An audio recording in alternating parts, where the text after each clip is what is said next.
Cricket ಜಗತ್ತಿನ interesting ಸುದ್ದಿಗಳನ್ನ quick ಆಗಿ ಹೇಳ್ತೇನೆ ಕ್ರಿಕೆಟ್ ರೌಂಡ್ ಅಪ್ ನಲ್ಲಿ. ನಾನು ಶಾಂತಾ, ನೀವು ಸುದ್ದಿಯಾರದ ಸಬ್ಸ್ಕ್ರೈಬರ್ ಆಗೋದಕ್ಕೆ ಮರಿಬೇಡಿ. ದಾಖಲೆಗಳ ಸರದಾರ ವಿರಾಟ್ ಕೊಹ್ಲಿ ಹೆಸರಿಗೆ ಮತ್ತೊಂದು ದಾಖಲೆ ಸೇರ್ಪಡೆಯಾಗಿದೆ. ದುಬೈನ ಇಂಟರ್ ನ್ಯಾಷನಲ್ ಸ್ಟೇಡಿಯಂನಲ್ಲಿ ನಡೆದಂತ ಚಾಂಪಿಯನ್ಸ್ ಟ್ರೋಫಿಯ 12ನೇ ಪಂದ್ಯದಲ್ಲಿ ಭಾರತ ಮತ್ತು ನ್ಯೂಜಿಲೆಂಡ್ ತಂಡಗಳು ಮುಖಾಮುಖಿಯಾಗಿದ್ವು.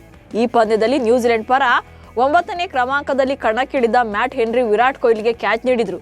ಈ ಕ್ಯಾಚ್ನೊಂದಿಗೆ ಅಂತಾರಾಷ್ಟ್ರೀಯ ಕ್ರಿಕೆಟ್ನಲ್ಲಿ ಅತ್ಯಧಿಕ ಕ್ಯಾಚ್ ಹಿಡಿದ ಭಾರತೀಯ ಹಾಗೆ ವಿಶ್ವದ 5ನೇ ಬೆಸ್ಟ್ ಫೀಲ್ಡರ್ ಎನಿಸಿಕೊಂಡಿದ್ದಾರೆ. ಚಾಂಪಿಯನ್ಸ್ ಟ್ರೋಫಿ ಟೂರ್ನಿಯು ನಿರ್ಣಾಯಕ ಹಂತಕ್ಕೆ ಬಂದಿದೆ. ನಾಳೆ ಸೆಮಿಫೈನಲ್ ಪಂದ್ಯದಲ್ಲಿ ಭಾರತ ಮತ್ತು ಆಸ್ಟ್ರೇಲಿಯಾ ತಂಡಗಳು ಮುಖಾಮುಖಿಯಾಗಲಿವೆ. ಆದರೆ ಈ ನಿರ್ಣಾಯಕ ಪಂದ್ಯಕ್ಕೂ ಮುನ್ನ ಆಸೀಸ್ ಪಡೆಗೆ ಯುವ ಆಟಗಾರನೊಬ್ಬನ ಎಂಟ್ರಿಯಾಗಿದೆ. 21 ವರ್ಷದ ಯುವ allrounder Cooper ಕೊನಾಲಿಯನ್ನ Australia ದುಬೈಗೆ ಕರೆಸಿಕೊಂಡಿದೆ.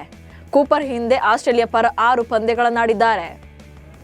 Pakistan champions ಟ್ರೋಫಿಗಾಗಿ ಲಾಹೋರ್ನಲ್ಲಿರುವ ಗಡ್ಡಾಫಿ ಕ್ರೀಡಾಂಗಣವನ್ನು ಸಿದ್ಧಪಡಿಸೋಕೆ 1000 ಕೋಟಿ ರೂಪಾಯಿ ಖರ್ಚು ಮಾಡಿತ್ತು.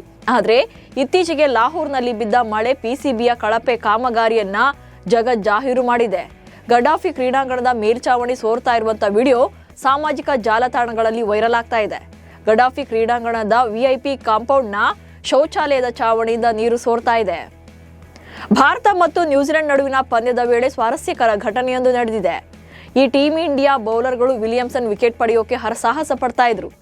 ಅಂತಿಮವಾಗಿ 41ನೇ ಓವರ್ನ ಕೊನೆಯ ಎಸೆತದಲ್ಲಿ ಅಕ್ಷರ್ ಪಟೇಲ್ ಬೌಲಿಂಗ್ನಲ್ಲಿ ಸ್ಟಂಪ್ಔಟ್ ಮಾಡಲಾಯಿತು. ಇತ್ತ ವಿಲಿಯಮ್ಸನ್ ವಿಕೆಟ್ ಸಿಗ್ತಾ ಇದ್ದಂತೆ ಅಕ್ಷರ್ ಪಟೇಲ್ ಬಳಿ ಧಾವಿಸಿ ಬಂದ ವಿರಾಟ್ ಕೊಹ್ಲಿ ಕಾಲಿಗೆ ನಮಸ್ಕರಿಸಿದ್ದಾರೆ. ಕೊಹ್ಲಿಯ ಈ ಕಾಲೆಳೆಯುವಿಕೆಗೆ ಅಕ್ಷರ್ ಬಿದ್ದು ನಗ್ತಾ ಇರುವಂತಹ ವಿಡಿಯೋ ವೈರಲ್ ಆಗಿದೆ. ವಿದರ್ಭ ತಂಡವು 2025ರ ರಣಜಿ ಟ್ರೋಫಿ ಫೈನಲ್ನಲ್ಲಿ ಕೇರಳವನ್ನು ಮಣಿಸಿ ಟ್ರೋಫಿಯನ್ನು ಗೆದ್ದುಕೊಂಡಿದೆ.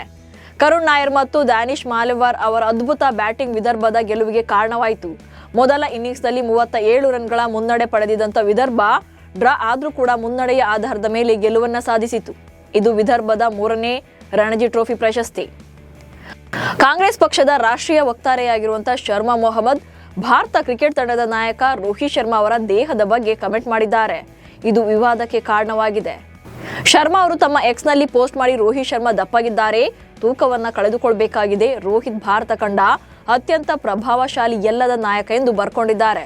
ಇದಕ್ಕೆ ರೋಹಿತ್ ಅಭಿಮಾನಿಗಳು ತಿರುಗೇಟನ್ನು ಕೊಟ್ಟಿದ್ದು, ರೋಹಿತ್ ಆಡಿದ ಆಟಗಳ ರನ್ಗಳ ಅಂಕಿಅಂಶಗಳ ಬಗ್ಗೆ ತಿಳಿಸಿ ಅವರ ಬ್ಯಾಟಿಂಗ್ ಆಗಿ ಅವರನ್ನ ಹಿಟ್ ಮ್ಯಾನ್ ಎಂದು ಕರೆಯುತ್ತಾರೆ ಅಂತ ತಿರುಗೇಟು ಕೊಟ್ಟಿದ್ದಾರೆ. ಪಾಕಿಸ್ತಾನದ ಮಾಜಿ ಕೋಚ್ ಮತ್ತು ಆಟಗಾರ ಮೊಯ್ಸಿನ್ ಖಾನ್ ವಿಚಿತ್ರ ಹೇಳಿಕೆ ನೀಡಿದ್ದಾರೆ. ವಿರಾಟ್ ಕೊಹ್ಲಿ ಅವರ ಅಂಕಿಅಂಶಗಳಿಗೆ ಹೋಲಿಸಿದರೆ ಬಾಬರ್ ಅಜಮ್ ಅವರಿಗಿಂತ ಬಹಳ ಹಿಂದಿದ್ದಾರೆ. ಆದರೆ ಪಾಕಿಸ್ತಾನದ ಮಾಜಿ ಕೋಚ್ ಮತ್ತು ಆಟಗಾರ ಮೊಹ್ಸಿನ್ ಖಾನ್ ಇದೀಗ ಅಚ್ಚರಿಯ ಹೇಳಿಕೆಯೊಂದನ್ನು ಕೊಟ್ಟಿದ್ದಾರೆ. ವಿರಾಟ್ ಕೊಹ್ಲಿಗೆ ಬಾಬರ್ ಅಜಮ್ ಜೊತೆ ಯಾವುದೇ ಹೋಲಿಕೆ ಇಲ್ಲ, ಬಾಬರ್ ಮುಂದೆ ಕೊಹ್ಲಿ ಶೂನ್ಯ ಎಂದಿದ್ದಾರೆ. ರಾಯಲ್ ಚಾಲೆಂಜರ್ಸ್ ಬೆಂಗಳೂರು ತಂಡದ ಬ್ಯಾಟಿಂಗ್ ಕೋಚ್ ದಿನೇಶ್ ಕಾರ್ತಿಕ್ ಇಶಾನ್ ಕಿಶನ್ ಅವರನ್ನ ಏಕೆ ಖರೀದಿ ಮಾಡಲಿಲ್ಲ ಅಂತ ಹೇಳಿದ್ದಾರೆ. ಭಾರತದ ಪರ ಇಶಾನ್ ಕಿಶನ್ ಬಿಗ್ ಸ್ಕೋರ್ ಕಲೆ ಹಾಕಬಲ್ಲ ಪ್ಲೇಯರ್. ಆದರೆ ಇಶಾನ್ ಕಿಶನ್ ಅವರನ್ನ ಖರೀದಿ ಮಾಡೋಕೆ ಇರೋ ಸಮಸ್ಯೆ ಏನಂದ್ರೆ ಅವರಲ್ಲಿ ಪವರ್ ಇಲ್ಲ, ಪವರ್ ಹಿಟ್ಟಿಂಗ್ ಇಲ್ಲ ಎಂದ ಮೇಲೆ ಖರೀದಿ ಮಾಡಬೇಕಾ? ನಮ್ಮ ತಂಡ ಆರಂಭಿಕರಾಗಿ ವಿದೇಶಿ ಆಟಗಾರನನ್ನ ಮನಸ್ಸಿನಲ್ಲಿ ಇಟ್ಕೊಂಡಿತ್ತು, ಹಾಗಾಗಿ ಇವರನ್ನ ಖರೀದಿ ಮಾಡಿದ್ವು ಎಂದಿದ್ದಾರೆ. ಕಳೆದ ಕೆಲ ವಾರಗಳಿಂದ ಹಲವು ಹಂತಗಳಲ್ಲಿ ಸಾಗ್ತಾ ಇದ್ದಂತ ಸಿಸಿಎಲ್ನ ಫಿನಾಲೆ ಭಾನುವಾರ ನಡೆದಿದೆ. ಈ ಪಂದ್ಯದಲ್ಲಿ ಚೆನ್ನೈ ರೈನೋಸ್ ಹಾಗೆ ಪಂಜಾಬ್ ಬೇಸ್ ಶೇರ್ ಮುಖಾಮುಖಿಯಾಗಿದ್ವು. ಈ ವೇಳೆ ಚೆನ್ನೈ ತಂಡ ಸೋತಿದ್ದು, ಪಂಜಾಬ್ ತಂಡ ಗೆಲುವನ್ನ ಕಂಡಿದೆ. ಈ ಮೂಲಕ ಮೊದಲ ಬಾರಿಗೆ ಕಪ್ಗೆ ಮುತ್ತಿಟ್ಟಿದೆ. ಕರ್ನಾಟಕ ಬುಲ್ಡೋಸರ್ ತಂಡ ಸೆಮಿಫೈನಲ್ ಹಂತದಲ್ಲಿ ಸೋಲನ್ನ ಕಂಡಿತ್ತು.